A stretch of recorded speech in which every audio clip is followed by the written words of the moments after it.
Bonsoir à tous et bonsoir à toutes. Bienvenue dans Punchline. Ce soir sur CNews et sur Europe 1. Il s'appelait Eric Comines. C'était un gendarme de 54 ans, père de 2 enfants âgés de 12 et 16 ans.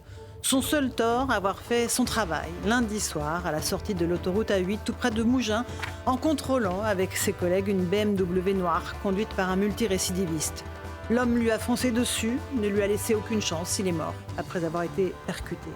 La vraie question, au-delà du pédigré de l'individu, un Cap-Verdien qui avait obtenu un visa pour rester en France et qui était connu pour de nombreux délits routiers, ce sera la réponse pénale. Quand j'entends parler de refus d'obtempérer, j'ai le poil qui se hérisse. Non, c'est un terme beaucoup trop doux pour les faits qui se sont déroulés. Ce chauffard est un meurtrier, un tueur de la route. Et les milliers de familles françaises qui ont perdu un proche dans un accident causé par des irresponsables pensent la même chose que moi. Un refus d'obtempérer aujourd'hui, c'est 2 ans de prison, 15 000 € d'amende.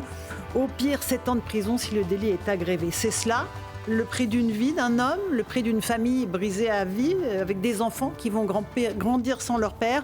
Ce n'est plus possible que ces chauffards soient relâchés quelques mois après les faits. L'homme qui a tué une autre gendarme, elle avait 26 ans, elle s'appelait Mélanie Lemay, au mois de juillet 2020. Eh bien, cet homme a retrouvé la liberté cet été. Les proches de Mélanie, eux, sont condamnés à perpétuité. C'est un signal de fermeté qu'il faut aujourd'hui envoyer, d'autorité aussi, celle que les victimes réclament à corps et à cri, celle que les voyous n'ont, hélas, plus peur de piétiner et de broyer.